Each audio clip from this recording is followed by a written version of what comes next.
जय मां बगलामुखी, जय महामाई। साधकों, आप सब पर महामाई मां पीतांबरा की जो कृपा है वो पहुंच रही है। और ऐसा मैं क्यों कह रही हूं? क्योंकि आप में से बहुत से लोगों ने पिछले कुछ दिनों में कमेंट बॉक्स में जो है मुझसे सवाल किए हैं और उससे ये साफ पता चलता है कि मां बगलामुखी, महामाई मां पीतांबरा को जानने की जो इच्छा है ना, वो आप में जागृत हो चुकी है। और अब मैं आपको सच बताऊं तो एक साधक की जो असली साधना है वो यहीं से शुरू होती है।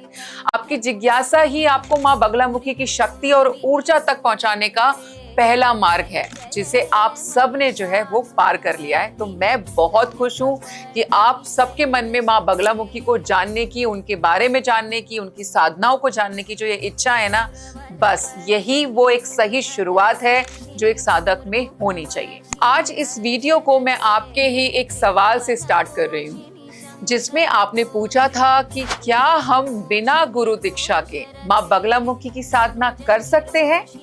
तो साधकों, बिना गुरु के ज्ञान नहीं मिलता, ये बात बिल्कुल सच है। लेकिन जहां तक बात है मां बगलामुखी की साधना की, तो आपको पहले ये देखना है कि आपकी जो साधना है उसका स्तर क्या है, आप किस लेवल पे हैं अभी, है ना? अभी आप एडमिशन लेने की तैयारी कर रहे हो या आप प्राइमरी क्लास में आ चुके हो?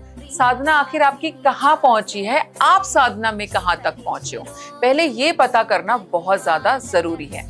अगर आप मां बगलामुखी के मंत्र का जाप, पूजा पाठ या भक्ति भाव से उनकी आराधना करना चाहते हो, तो इसके लिए आपको कोई भी दीक्षा की आवश्यकता नहीं होती।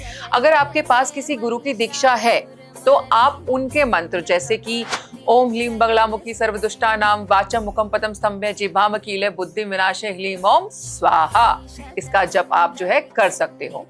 या फिर जो है जो भी मंत्र आपको आपके गुरु से प्राप्त हुआ हो, यानी कि आपके गुरु ने आपको दिया हो, तो आपको उसका जप करना चाहिए। अगर गुरु दीक्षा नहीं है आपके पास में, है ना, तो ऐसा नहीं है कि आप बगलामुखी माँ की साधना ही नहीं कर सकते। आप माँ बगलामुखी की चालीसा से जो है माँ पीतांबरा की साधना शुरू कर सकते हो। चालीसा क्या होती है ना? ये आपके इष्ट की प्रशंसा होती है। तो आप क्यों ना जो है आप अपनी महामाई की जो साधना है वो उनकी प्रशंसा, उनकी चालीसा से ही शुरू करो। आप माँ पीतांबरा की साधना गायत्री मंत्र से भी कर सकते हैं। ओम बगलामुखे च विद्महे स्तंभनीय च धीमहि तन्नो बगला प्रचोदयात्, ये मंत्र है और आप इसका जप कर सकते हैं। बिना किसी गुरु के जो है आप महामाई की साधना भी शुरू कर सकते हैं। रोजाना पूजा, ध्यान या भक्ति के लिए ये बिल्कुल ठीक है। यहाँ श्रद्धा और सही भाव का होना सबसे ज्यादा जरूरी है। तो यहाँ तक तो सब ठीक है, लेकिन अगर आप सोच रहे हैं कि जो है आप संसार में माँ बगलामुखी के साधक के रूप में जाने जाएं और आप महामाई की कठोर साधना के लिए भी तैयार हैं, तो कठोर साधना का मतलब है गंभीर तांत्रिक साधना, जिसमें खास मंत्र, यंत्र और विशेष विधि विधान शामिल होते हैं।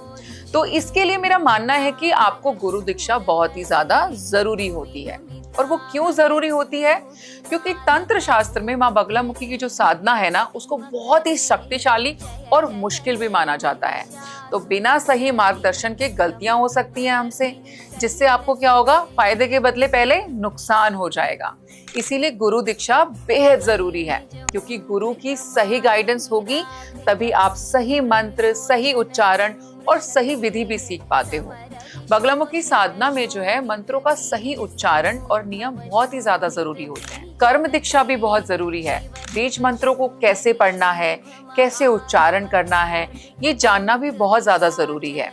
अब जैसे हम बीज मंत्र ह्लीम का उच्चारण कर रहे हैं, अब इसमें क्या तत्व है, इस शब्द में ह का क्या मतलब है, ल का क्या मतलब है, ये आपको कौन बता सकता है? आप मान लीजिए ह्लीम को ह्लाम पढ़ रहे हैं, ह्लूम पढ़ रहे हैं, तो ये कौन देखेगा, कौन बताएगा कि ये गलत है? पता चला आप सालों से ह्लीम के बदले ह्लाम पढ़ रहे हैं और डाकिनी की ऊर्जा को बुलाने में लगे हुए हैं, है ना? आप हर दिन आसन बिछाकर, पीले वस्त्र धारण करके, संकल्प लेकर के ह्लीम को ह्लूम ह्लूम ह्लूम का चांट करने में लगे हैं, बार बार पढ़ रहे हैं, मंत्र जप कर रहे हैं, और अपने साथ आपने क्या कर दिया, पिशाचनी की ऊर्जा को लेकर के घूमना शुरू कर दिया। इसीलिए अगर आप माँ पीतांबरा, माँ राजराजेश्वरी, माँ बगलामुखी की गंभीर तांत्रिक साधना करना चाहते हो, तो गुरु की दीक्षा बहुत जरूरी है। और ये मत सोचना कि गुरु का काम बस आपको बीज मंत्र का सही उच्चारण सिखाना है, पूजा विधि सिखाना है। गुरु ने मंत्र सिखा दिया, उच्चारण सिखा दिया तो गुरु का काम खत्म। आप में से कई लोगों के मन में सवाल आ रहा होगा कि गुरु की जरूरत भी क्या है ना, क्यों चाहिए गुरु? YouTube में से हम जो है मंत्रों का उच्चारण सीख लेंगे और हमारा काम तो बन गया। अगर आप ऐसा सोच रहे हो तो ये आपकी सबसे बड़ी भूल होगी बच्चों। जितने भी लोग है ना, आप मुझे सुन रहे हो, आप ये नोट कर लेना कि जो गंभीर साधना है, अगर आपको वो चाहिए तो सही गुरु को भी ढूंढना ही होगा। क्योंकि गुरु का काम ही आपको सिर्फ मंत्र देने के बाद खत्म नहीं हो जाता, या सिर्फ मंत्र देना नहीं होता।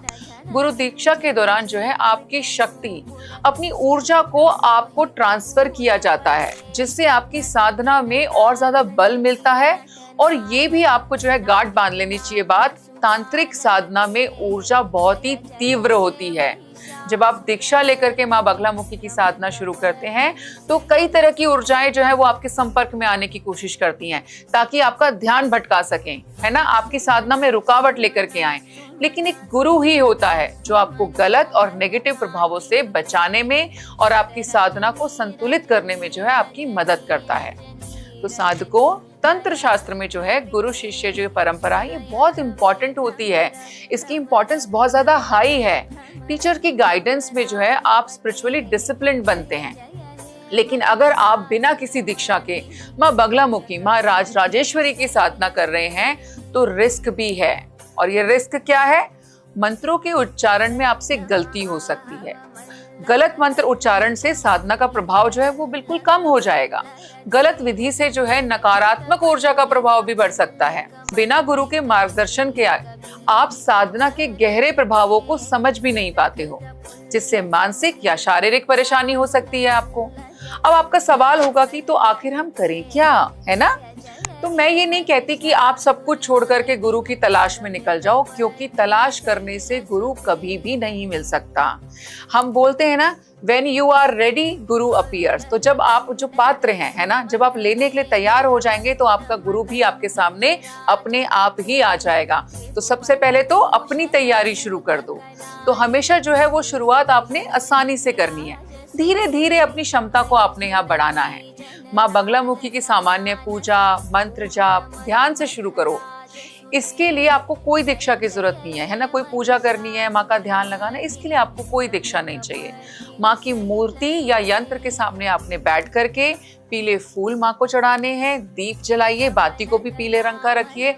श्रद्धा के साथ जो है वो आप पूजा करें, शुद्ध भाव रखें। साधना में आपका जो इरादा है और जो भक्ति है, ये दो चीजें जो हैं वो बहुत जरूरी होती हैं। अगर आपका मन साफ है तो माँ बगलामुखी आपको संकेत जरूर और जरूर देंगी। और मेरी सलाह यही है आपको कि अगर आप माँ बगलामुखी के भक्त हैं और बस उनकी कृपा पाना चाहते हैं तो बिना दीक्षा के भी आप उनकी पूजा शुरू कर सकते हैं। महामाई की साधना आप उनके गायत्री मंत्र से जो है वो शुरू कर सकते हैं। लेकिन अगर आप तांत्रिक साधना या बड़े स्तर की साधना करना चाहते हैं तो किसी सच्चे गुरु से जो है दीक्षा लेना ही आपके लिए उत्तम रहेगा।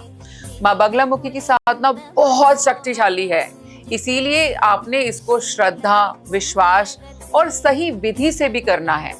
बिना दीक्षा के आप शुरुआत तो कर सकते हैं, लेकिन अगर आप गहरी साधना में जाना चाहते हो तो गुरु की जो गाइडेंस है वो बहुत जरूरी है।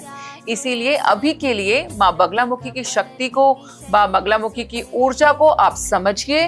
माँ बगलामुखी जो है वो स्तंभन की शक्ति है, षोडशी है। उनका ध्यान से ही जो है आपको सही रास्ता खुद ब खुद मिल जाएगा। माँ बगलामुखी सबकी रक्षा करती हैं, आपकी भी जरूर करेंगी और आपकी मन की बात भी जरूर सुनेंगी, है ना। मेरी जो महामाई है माँ बगलामुखी, विश्व विश्वेश्वरी, सबका कल्याण करती हैं। आपकी कोई भी जिज्ञासा हो, आप कमेंट बॉक्स में जो है मुझसे पूछ सकते हैं। आपकी हर जिज्ञासा का समाधान माँ बगलामुखी की प्रेरणा से हल करने का जो है मैं प्रयास करूंगी। जय माँ पीताम्बरा, जय माँ माई, जय माँ बगलामुखी। Bless you all.